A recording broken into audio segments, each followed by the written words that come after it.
अस्सलामुअलैकुम class second year chapter number 11 heat. आज के लेक्चर के अंदर हम डिस्कस करेंगे एक डेरिवेशन जो कि है C P minus C B equals to R और C P equals to C B plus R. Student C P और सी बी की अगर हम सिंबल्स के हवाले से बात करें, ये किस चीज़ के सिंबल्स हैं, तो खाली अगर सी आता है तो सी आमतौर पर स्पेसिफिक हीट के लिए हम यूज़ करते हैं। लेकिन क्योंकि सी के साथ पी भी आ रहा है और बी भी आ रहा है, तो ये बेसिकली जब सी पी और सी बी ये दो तरह की स्पेसिफिक हीट्स होती हैं। और ये स्पेसिफिक हीट्स जो है आमतौर पर जब हम गैस को डिस्कस करते हैं, उसके टेम्परेचर में चेंजेस को डिस्कस करते हैं, तो आमतौर पर हम मोलर स्पेसिफिक हीट के कॉन्सेप्ट पे बात करते हैं। तो मोलर स्पेसिफिक हीट दरअसल सी को सी से रिप्रेजेंट किया जाएगा। तो C means molar specific heat, जबकि P और B यहाँ पर क्या डिनोट कर रहे हैं। P यहाँ पर प्रेशर को इंडिकेट करता है और B यहाँ पर वॉल्यूम को रिप्रेजेंट कर रहा है। इट मीन्स स्टूडेंट ये हुआ कि Cp का अगर फुल फॉर्म देखा जाए तो molar specific heat at constant pressure, Cv का फुल फॉर्म अगर देखा जाए molar specific heat at constant volume. बीच में माइनस साइन है, इसका मतलब ये है कि अगर हम एक गैस की दो मोलर स्पेसिफिक हीट का डिफरेंस लेते हैं, उन दोनों स्पेसिफिक हीट्स को माइनस करते हैं, तो आंसर जो आता है उस आंसर को हम आर से रिप्रेजेंट करते हैं। तो व्हाट इज आर?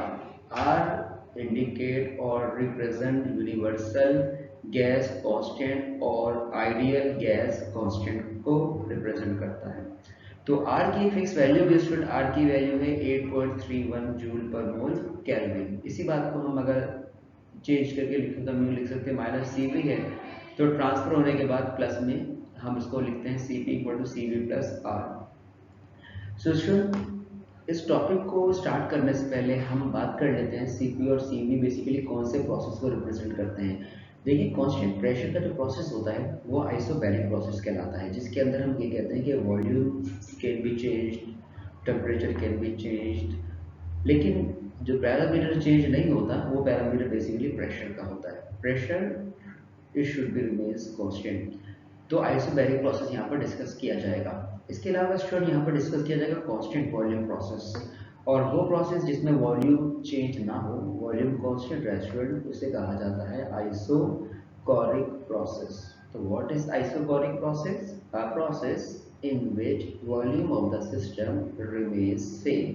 तो हम यहाँ पर दरअसल दो प्रोसेस को डिस्कस करेंगे, आइसोबैरिक और आइसोकोरिक। उन प्रोसेस को डिस्कस करते हुए हमें इस चीज़ को प्रूव करना है कि Cp और Cv का जो डिफरेंस है वो किसके इक्वल है, R के। Now student we are going to consider in number of moles of an ideal gas that is enclosed in a cylinder fitted with a frictionless movable piston.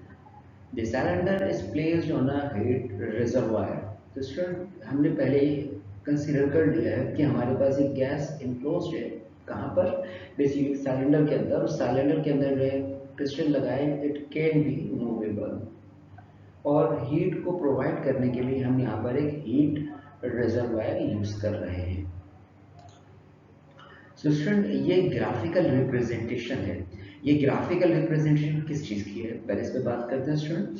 यहाँ पर हमने दो कर्व ड्रॉ किए हैं। एक curve student ये नजर आ रहा है हमें टी आई इनिशियल टेम्परेचर, एक कर्व ये नजर आ रहा है हमें टी एफ फाइनल टेम्परेचर। ये कर्व बेसिकली किसको रिप्रेजेंट करते हैं? बेसिकली ये आइसोथर्म्स कहलाते हैं और आइसोथर्मल प्रोसेस को इंडिकेट करते हैं। मीन्स हमारे पास सिस्टम जो है वो इनिशियली उसका टेम्परेचर T1 था और ये मेंटेन रहेगा, और अगर टेम्परेचर मेंटेन रहता है तो आप उसे आइसोथर्मल प्रोसेस कहते हैं। इनिशियल टेम्परेचर मेंटेन है, इसी तरह फाइनल टेम्परेचर भी अगर मेंटेन रहता है तो अगेन ये भी आइसोथर्मल प्रोसेस रहेगा। जबकि इन ग्राफ के बीच में आप देख सकते हैं ये जो वर्टिकल लाइन है येलो, ये वर्टिकल लाइन बेसिकली इंडिकेट करती है, अगर मैं ऊपर से नीचे की तरफ मूव करता हूँ तो इट मीन्स स्टूडेंट कि मैं प्रेशर को डिक्रीज कर रहा हूँ। क्योंकि मैं ऊपर से नीचे आ रहा हूँ, प्रेशर बेसिकली वाई एक्सिस पे हमने यहाँ पर जो है उसकी वैल्यूज को रखा है। इट मीन्स अगर मैं हाइट में इजाफा या कमी करता हूँ तो मैं प्रेशर की वैल्यूज़ को चेंज करूँगा। तो ऊपर से नीचे आने का मतलब प्रेशर में कमी है। लेकिन अगर मैं हॉरिजॉन्टली मूव करता हूँ, मैं राइट साइड पर मूव करता हूँ स्टूडेंट, तो बेसिकली मैं प्रेशर को तो चेंज नहीं कर रहा क्योंकि मैं हाइट चेंज नहीं कर रहा, लेकिन फिर मैं किस चीज़ में चेंज लेकर आ रहा हूँ, बेसिकली मैं वॉल्यूम को चेंज कर रहा हूँ। यानी अगर आप डिस्टेंस मूव करते हैं, हॉरिजॉन्टली मूव करते हैं, तो आप वॉल्यूम की वैल्यूज़ को चेंज करते हैं। तो पहला वाला ग्राफ प्रेशर को चेंज करता है लेकिन वॉल्यूम में चेंज नहीं आ रहा इस ग्राफ में, जो वर्टिकल लाइन है। और जो सेकंड हॉरिजॉन्टल लाइन है स्टूडेंट, ये हॉरिजॉन्टल लाइन रिप्रेजेंट करती है कि यहाँ वॉल्यूम तो चेंज हो रहा है लेकिन यहाँ पर प्रेशर चेंज नहीं हो रहा। तो हम कह सकते हैं कि जो ये लाइन है बेसिकली इसमें प्रेशर कांस्टेंट है, और अगर प्रेशर कांस्टेंट होता है तो ये आइसोबैरिक प्रोसेस है। और अगर मैं इसकी बात करता हूँ स्टूडेंट, तो ये जो है बेसिकली प्रेशर चेंज हो रहा है लेकिन वॉल्यूम कांस्टेंट है, तो ये आइसोकोरिक प्रोसेस है। तो फर्स्ट लाइन जो रिप्रेजेंट कर रही है, ये वाली लाइन अगर मैं आपसे कहूँ तो ये रिप्रेजेंट करती है आइसोकोरिक को।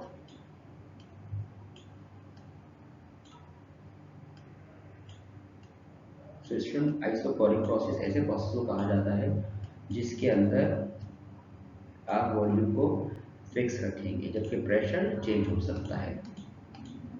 तो आइसोकोरिक प्रोसेस कहलाता है ये।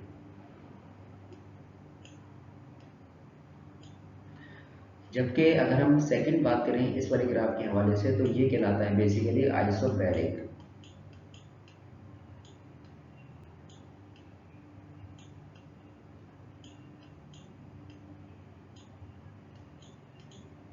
A process in which pressure remains same is known as isobaric process.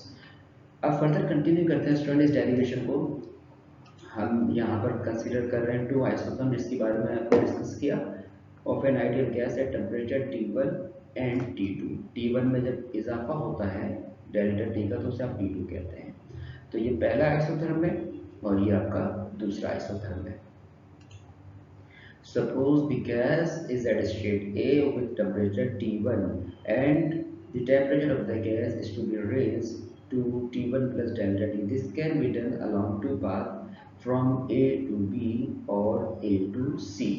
हम यहाँ पर दो रास्तों की बात कर रहे हैं। हम ये कह रहे हैं कि पहले गैस का इनिशियल जो टेम्परेचर था वो T1 था, बाद में टेम्परेचर बढ़ के क्या हो जाता है उसका T2 हो जाता है।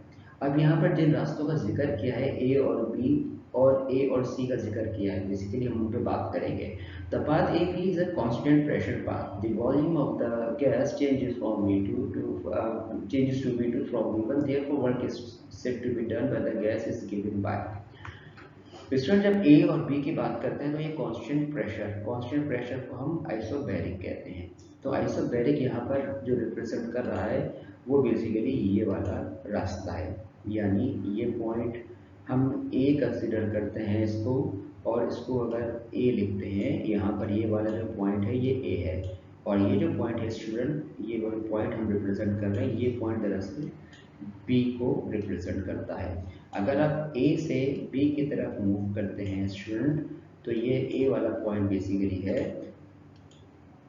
तो A से B की तरफ मूव करने का मतलब हम कह रहे हैं कि हम आइसोबैरिक को डिस्कस कर रहे हैं।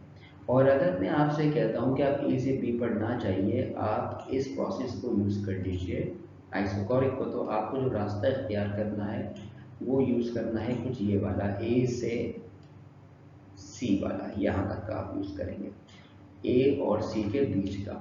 सो स्टूडेंट A से C ये है और A से B ये रास्ता है।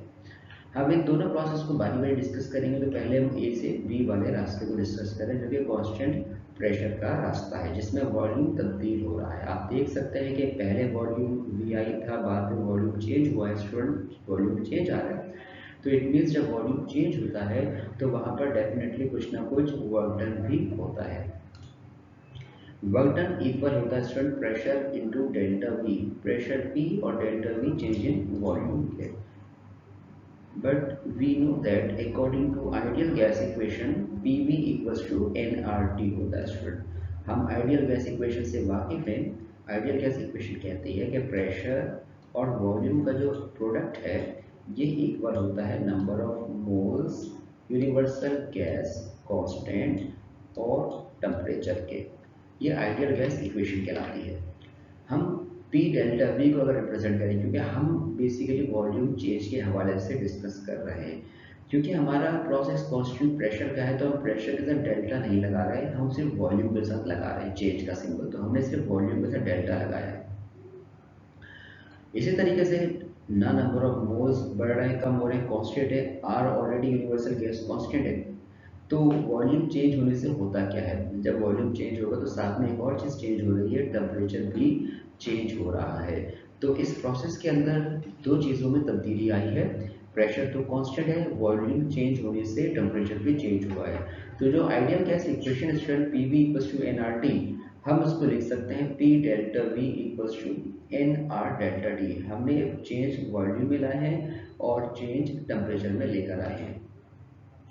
सो P delta V work done था और पी डेल्टा वी किसके इक्वल्स था, एन आर डेल्टा टी के। तो हम पी डेल्टा वी जो वर्क डन के फॉर्मूले में था वहां पर लिख देंगे एन आर डेल्टा टी, यानी P delta V equals to N R delta T से हमने रिप्लेस किया। At constant pressure, the amount of heat given to the gas changes. Its internal energy also work against external pressure. Constant pressure पे जो heat दी जाती है उससे system की energy बढ़ती है और साथ में कुछ ना कुछ वर्क डन होता है। इस पूरी बात को हम फर्स्ट ऑफ थर्मोडायनामिक्स के अकॉर्डिंगली कुछ इस अंदाज में लिखते हैं student, delta Q equals to delta U plus delta W. Delta Q के साथ पी हम इसलिए लिख रहे हैं कि यहाँ पर जो हीट दी जा रही है वो हीट इस कंडीशन पे दी जा रही है कि यहाँ पर सिस्टम अपने प्रेशर को मेंटेन करेगा। तो हमने इस चीज़ को इंटीमेट करने के लिए यहाँ पर P लगाया है कि delta Q P is equals to delta U plus delta W, U internal energy, W work done. Now we are going to substitute work done which is equals to N R delta T. System work done की जगह पर हमने लिख दिया N R delta T, तो delta Q P equal हुआ delta U plus N R delta T के। अब अगला क्वेश्चन ये राइज होता है कि डेल्टा क्यू पी किसके इक्वल है, तो delta Q P student equal होता है तीन चीज़ों के प्रोडक्ट के। तीन चीज़ों के प्रोडक्ट, हम जिस गैस को हीट कर रहे हैं उस गैस के नंबर ऑफ मोल्स कितने हैं यानी n। इसी तरीके से हीट करने के बाद टेम्परेचर में चेंज कितना आएगा यानी डेल्टा टी। जबकि एक हीट का मखसूस अमाउंट होता है जो गैस को प्रोवाइड करने के बाद गैस के टेम्परेचर के अंदर 1 केल्विन का इजाफा हो जाता है। उस स्पेसिफिक हीट के अमाउंट को नाम दिया जाता है Cp यानी molar specific heat at constant pressure, यानी डेल्टा Qp किसके इक्वल है, NCp डेल्टा T के इक्वल आया। तो हम ये करेंगे कि जहाँ आपको डेल्टा Qp नज़र आ रहा है वहाँ पर आप NCp डेल्टा T लिख देंगे। यानी हमारी इक्वेशन कुछ ये थी स्टूडेंट कि यहाँ लिखा था डेल्टा Qp लिखा था यहाँ पर, बाकी तो सब तमाम चीज़ें वही हैं। डेल्टा यू भी as it is previous equation से कॉपी किया गया है। और वर्क डन की जगह पर हमने क्या लिखा है स्टूडेंट, वर्क डन की जगह लिखा है हमने एन आर डेल्टा टी। तो ये हमारी लास्ट इक्वेशन थी जो लास्ट स्लाइड में हमने डिस्कस की थी। इस इक्वेशन के अंदर हमने बताया कि हीट का जो अमाउंट है उसको कैलकुलेट करने का तरीका डिस्कस किया, और वो तरीका स्टूडेंट क्या था, वो तरीका ये था कि आपको n into C P into delta T करना है। तो ये किसकी जगह लिख रहे हैं आप, या डेल्टा क्यू पी की जगह पर लिख रहे हैं। अब फर्दर अगर सिंप्लीफाई करें हम इसको, तो हमने यहाँ पर ए और बी को तो कंप्लीट डिस्कस कर लिया। अब हम बात करते हैं नेक्स्ट प्रोसेस के हवाले से जो कि ए और सी का प्रोसेस था। जबकि ए और सी का जो प्रोसेस था उसे कांस्टेंट वॉल्यूम प्रोसेस हम कह रहे थे। जब हम ग्राफ डिस्कस कर रहे थे तो ग्राफ के अंदर हमने दो रास्ते की बात की थी। एक रास्ता कुछ यूं चल रहा था और एक जो रास्ता था स्टूडेंट वो कुछ यूं था। तो ये जो रास्ते स्टूडेंट वो ये रिप्रेजेंट करते हैं, स्टूडेंट ये रिप्रेजेंट करते हैं कि जब आप ए और बी की तरफ मूव करते हैं तो बेसिकली आप यहाँ पर आइसोबैरिक को डिस्कस करते हैं, और जब ए और सी की तरफ मूव करते हैं स्टूडेंट तो आप आइसोकोरिक को डिस्कस करते हैं। तो ए और सी की तरफ मूव करने का मतलब है आइसोकोरिक प्रोसेस। तो ये दो अलग अलग रास्ते हमने शुरू में ग्राफ के अंदर रिप्रेजेंट किए, ए से बी आइसोकोरिक और ए से सी अगर मैं डिस्कस करूँ तो इसे हम आइसोकोरिक कहेंगे। आइसोकोरिक जिसमें वॉल्यूम फिक्स रहता है और आइसोबैरिक जिसके अंदर प्रेशर चेंज ना हो। द पाथ ए से सी अगर हम डिस्कस करें is a constant volume path, that is the volume of the gas does not change, that is there will be no change in volume, so we can represent is as mathematically del V equals to 0।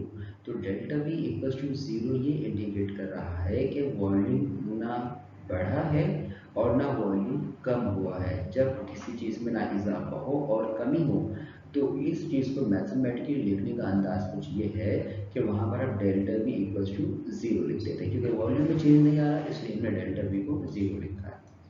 So student, there will be no change in volume और work done का formula होता है work done equal होती है P multiply by delta V के, क्योंकि volume तो change नहीं हो रहा। So because there will be no change in volume, so the work done equals to 0। Work done का फॉर्मूला स्टूडेंट था, एक बार उसको हम अगर रिकॉल करें, so work done equals to P delta V, W equals to P pressure है और डेल वी वॉल्यूम का चेंज है। अब स्टूडेंट हमें डेल वी की जब वैल्यू रखेंगे यहाँ पर तो आप जानते हैं डेल वी किसके इक्वल है, 0 के इक्वल है।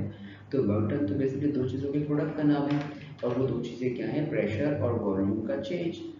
हमने कहा प्रेशर तो यहाँ पर डेफिनेटली आइसोकोरिक है तो चेंज हो रहा है, लेकिन वॉल्यूम चेंज नहीं हो रहा। तो वॉल्यूम का चेंज ना हो तो इसका मतलब एक्सपेंशन भी नहीं हो रहा, कंप्रेशन भी नहीं हो रहा, तो हम कह सकते हैं कि वॉल्यूम 0 है, चेंज उसका। तो 0 into P 0, work done equals to 0 answer आया। Thus, at constant volume, the amount of heat energy given to the gas do nothing but only change its internal energy mathematically according to first law of thermodynamics can be written as।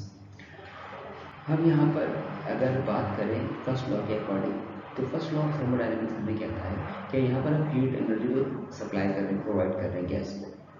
तो उस heat energy से पहली बात तो confirm है कि work done नहीं हो रहा, वर्क डन 0 रहेगा यहाँ पर। अगर स्टूडेंट वर्क डन 0 है यहाँ पर, तो फिर यहाँ पर हीट से हीट एनर्जी किस चीज़ में कन्वर्ट हो रही है, अगला क्वेश्चन ये राइज होता है। तो हम ये कहेंगे कि जो हीट एनर्जी का अमाउंट है बेसिकली वो चेंज हो रहा है इंटरनल एनर्जी के अंदर। First of thermodynamic can be written as delta Q V equal to delta U plus delta W. Q के साथ वी इस चीज़ को इंडिकेट कर रहा है कि यहाँ पर आप वॉल्यूम में चेंज लेकर नहीं आएंगे, वॉल्यूम कांस्टेंट रहेगा। अगर वॉल्यूम कांस्टेंट रहता है तो हम आइसोकोरिक प्रोसेस को डिस्कस करते हैं स्टूडेंट। अब क्योंकि वर्क डन नहीं हो रहा है आइसोकोरिक प्रोसेस के अंदर, तो वर्क डन इक्वल्स टू 0 है। तो वर्क डन इक्वल टू 0 और जो हीट का अमाउंट है, जैसे हमने पहले आइसोबैरिक के लिए डिस्कस किया स्टूडेंट के डेल्टा क्यू पी किसके इक्वल था, N C P delta T था। वो तो कांस्टेंट प्रेशर पे हीट दी जा रही थी स्टूडेंट। यहाँ पर हम जो हीट दे रहे हैं वो कांस्टेंट वॉल्यूम पे हीट दे रहे हैं। अगर हम कांस्टेंट वॉल्यूम पर हीट देते हैं तो उसका फॉर्मूला भी as it is constant pressure वाला ही है, बस एक चीज़ चेंज होती है, नंबर ऑफ मोल तो वही रहेंगे, टेम्परेचर का चेंज भी सेम रहेगा। जो चेंज आएगा वो ये होगा कि कांस्टेंट प्रेशर पर जो हीट दी जाती है उसका अमाउंट ज़्यादा होता है और कांस्टेंट वॉल्यूम पर जो हीट दी जाती है उसका अमाउंट कम होता है। तो हम कह सकते हैं कि Cp और Cv का यहाँ पर डिफरेंस है, Cp अलग है और यहाँ पर Cv अलग है। तो डेल्टा क्यू इसके इक्वल है, डब्ल्यू इसके इक्वल है। अब हम दोनों वैल्यू को सब्स्टिट्यूट करेंगे student first law of thermodynamics की मैथमेटिकल फॉर्म में। तो first law of thermodynamics mathematical form है डेल्टा क्यू वी। तो इसमें डेल्टा क्यू वी की जगह पर देखिए हमने लिख दिया N C V delta T, ये डेल्टा क्यू वी की जगह लिखा, जबकि इंटरनल एनर्जी हमने एज इट इज लिखी डेल्टा यू, देखिए इंटरनल एज इट इज लिखा है। और वर्क डन, तो वर्क डन किसके equal student, work done plus 0 है यहाँ पर, तो there is no work done in isochoric process. तो ये इक्वेशन कुछ हमें मिली आइसोकोरिक प्रोसेस के लिए। सो हम कह सकते हैं कि डेल्टा यू किसके इक्वल हुआ, डेल्टा यू इक्वल हुआ M C V delta T के, delta U equal to M C V delta T. Substituting it in equation 1, अब जो डेल्टा यू की वैल्यू आई है स्टूडेंट इंटरनल एनर्जी की, वो N C V delta T आई है। हम इसको सब्स्टिट्यूट करने जा रहे हैं इक्वेशन 1 के अंदर। ये इक्वेशन 1 हमें नजर आ रही है। हम इस इक्वेशन के अंदर डेल्टा यू की जगह लिख देंगे N C V delta T. तो student N C B delta T तो एज इट इज इक्वेशन 1 का ही लिखा है, डेल्टा यू की जगह लिख दिया है N C B delta T, और एन आर डेल्टा टी को हमने एज इट इज यहाँ पर नोट डाउन किया। अब इसको अगर सिंप्लीफाई करें मजीद, तो सिंप्लीफाई करते हुए हमने ये देखा कि दोनों ही तरफ डेल्टा टी सेम था और एन सेम था, तो हमने एन को भी कॉमन और डेल्टा टी को भी कॉमन लिया। एन और डेल्टा जब कॉमन लिए स्टूडेंट तो यहाँ रहेंगे, देखिए ब्रैकेट में सी बी, क्योंकि सी बी अनकॉमन है दोनों में और साथ में अनकॉमन आर है, तो सी बी और आर अनकॉमन थे। ठीक है स्टूडेंट, फर्दर इसको सिंप्लीफाई किया हमने, तो फर्दर ये हुआ कि एन डेल्टा टी मल्टीप्लाई हो रहा है लेफ्ट साइड पर, तो अगर हम इसकी पोजीशन चेंज करते हैं और राइट साइड पर इसको ट्रांसफर करते हैं तो इसको डिवाइड में लिखना चाहिए हमें, तो हमने एन डेल्टा टी को डिवाइड में लिखा। अब इसमें हुआ ये कि एन न्यूमरेटर में भी है और एन डिनोमिनेटर में भी है, इट मीन्स स्टूडेंट ये एन और ये एन तो कैंसिल होंगे।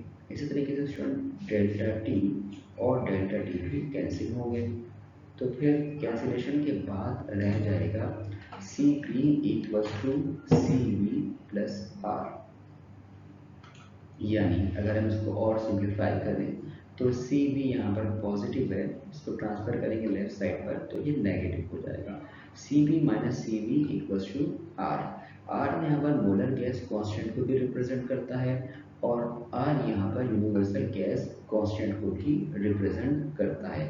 आर के अगर हम यूनिट के हवाले से बात करें तो आर का जो सिस्टम इंटरनेशनल के अकॉर्डिंग हम यूनिट यूज़ करते हैं वो होता है जूल पर मोल केल्विन स्टूडेंट, जबकि Cp और Cv तो आपसे डिस्कस कर लिए मैंने। Cp का मतलब है molar specific eight constant pressure और Cv का मतलब है molar specific eight constant volume. तो स्टूडेंट ये डेरिवेशन हमारी कंप्लीट हो गई, नेक्स्ट टॉपिक स्टार्ट करते हैं। स्टूडेंट नेक्स्ट टॉपिक है हमारा वो है basically weakness of first law thermodynamic and need of second law thermodynamics. हम इसके बाद हमने फर्स्ट लॉ ऑफ थर्मोडायनामिक्स में ये चीज़ डिस्कस की कि energy can neither be increase nor be decrease but it can change one form to other form की अगर और सिंप्लीफाइड फॉर्म में आपसे मैं बात करूँ तो बेसिकली हम एनर्जी मैन्युफैक्चर नहीं कर सकते, ये फर्स्ट लॉ कहता है। अब अगला क्वेश्चन ये रहा फर्स्ट लॉ के बाद सेकंड लॉ हम क्यों स्टडी करें, ज़रूरत क्या है सेकंड लॉ को स्टडी करने की जब फर्स्ट लॉ हमारे ऑलरेडी मौजूद है। तो हमारे जो टॉपिक है आज का वो यही है कि फर्स्ट लॉ के अंदर ऐसी क्या वीकनेसेस थी जिनकी वजह से सेकंड लॉ को स्टडी करना पड़ता है। इसमें पहली वीकनेस ये है कि it does not tell about the direction of flow of heat, यानी फर्स्ट लॉ के अंदर रिस्ट्रिक्शन नहीं है। किस बात की रिस्ट्रिक्शन नहीं, हीट किस डायरेक्शन में फ्लो करे। वैसे हम जानते हैं कि हीट फ्लो करती है from hot to cold, but first law has no explanation why heat can not flow from cold body to hot body. We know very well कि heat is always flow from hot to cold body, लेकिन हम जानते हैं कि अगर hot से cold की तरफ जा रही है तो हीट को कोल्ड से हॉट की तरफ भी जाना चाहिए, लेकिन इन रियलिटी हम देखते हैं कि हीट कोल्ड से हॉट की तरफ नहीं जाती है। मतलब इसको आप यूँ समझिए कि गर्म चीज़ कुछ देर में ठंडी हो जाती है, इट मीन्स उसकी हीट हॉट बॉडी यानी वो गर्म ऑब्जेक्ट जो था जिसका टेम्परेचर ज़्यादा था स्टूडेंट उसकी हीट निकली है जब भी वो ठंडी, तो ये तो हमें पता है नेचुरली ऐसा होता है। लेकिन क्या ऐसा हुआ है कभी कि एक गर्म चीज़ है और ख़ुद ब खुद वो और गर्म हो जाए, तो ये चीज़ नहीं होती, नेचुरली नहीं है ऐसा। तो हम ये कहते हैं कि हीट सिर्फ एक डायरेक्शन में फ्लो करती है, हॉट से कोल्ड की तरफ। हीट कभी भी कोल्ड से हॉट की तरफ फ्लो नहीं करती। क्यों नहीं करती, we don't know, it does not tell the direction about flow of heat. ये फर्स्ट लॉ की पहली वीकनेस है, क्यों नहीं करती। स्टूडेंट सेकंड है in which condition heat can be converted into work. A revolving wheel is stopped due to friction. According to first law, kinetic energy of wheel is converted into heat, but it fails to explain why heat energy cannot be converted into kinetic energy of the wheel. Student इसके अंदर हम ये देख रहे हैं कि एक अगर व्हील है और वो रिवॉल्व कर रहा है तो वो रुक जाता है, और रुकने के पीछे वजह क्या होती है, फ्रिक्शन, यानी फ्रिक्शन एक चलते हुए व्हील को रोक सकती है। Now, according to first law of thermodynamics, kinetic energy of wheel is converted into heat. यानी इस प्रोसेस में ये होगा कि जब व्हील मूव करता है तो व्हील के मूव करने की वजह बेसिकली काइनेटिक एनर्जी है, लेकिन उसका रुकना बेसिकली काइनेटिक एनर्जी डिसअपियर हो रही है, और वो किस फॉर्म में कन्वर्ट हो रही है स्टूडेंट, वो हीट फॉर्म में कन्वर्ट हो रही है। यानी चलते हुए व्हील का रुक जाना बेसिकली काइनेटिक एनर्जी का कन्वर्ट होना हीट में। Now but it fails to explain why heat can not be converted to kinetic energy of the wheel.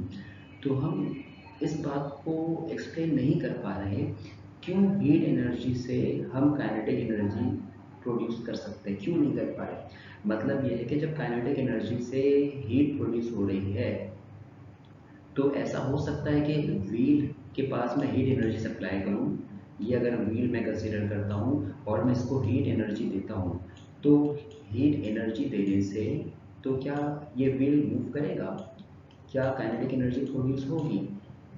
ऐसा नहीं होता स्टूडेंट। हम जानते हैं अच्छे तरीके से जब हम गर्म करते तो व्हील मूव नहीं करता। तो हम नहीं जानते ऐसा क्यों नहीं हो पा रहा, हमें नहीं पता इसके बारे में। तो सेकंड पॉइंट यही हमारा कि in which conditions heat can be convert into work.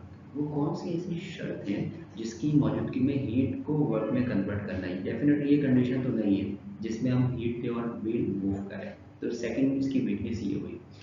Student third weakness ये है कि amount of heat can be converted into work. No practical device convert entire heat into work. First law of thermodynamics has no explanation of this fact. यानी हमने अब तक जितने भी devices बनाए हैं स्टूडेंट, जिनका काम है हीट को वर्क में कन्वर्ट करना, वो तमाम डिवाइसेस ये काम कर तो रही है, हीट को वर्क में कन्वर्ट कर रही है, लेकिन जो हीट का अमाउंट है स्टूडेंट वो एंटायरली हीट को वर्क में कन्वर्ट नहीं कर रही। मतलब 100% हीट की कन्वर्जन 100% वर्क डन में नहीं हो रही। हम कह सकते हैं कि 100% में से हम तो हीट 100% सप्लाई करेंगे, जो वर्क डन का अमाउंट होगा वो लेस देन 100% होता है। ऐसा क्यों हो रहा है कि सारी के सारी हीट वर्क डन में कन्वर्ट नहीं हो पा रही? क्यों पॉसिबल ऐसा नहीं हुआ? प्रैक्टिकली हम ऐसा क्यों नहीं कर पाए कि all the amount of heat energy convert into work? We don't know the answer. So first law has no explanation of this fact. तो ये कुछ वीकनेसेस थी आपके सामने जिनकी वजह से हमें सेकंड लॉ को स्टडी करना पड़ता है। Second law of thermodynamics provides answer of these questions. So student अपने इस लेक्चर को यहाँ पर हम वाइंड अप करते हैं। इंशाल्लाह नेक्स्ट लेक्चर के अंदर हम जो है सेकंड लॉ ऑफ थर्मोडायनामिक्स को डिस्कस करेंगे।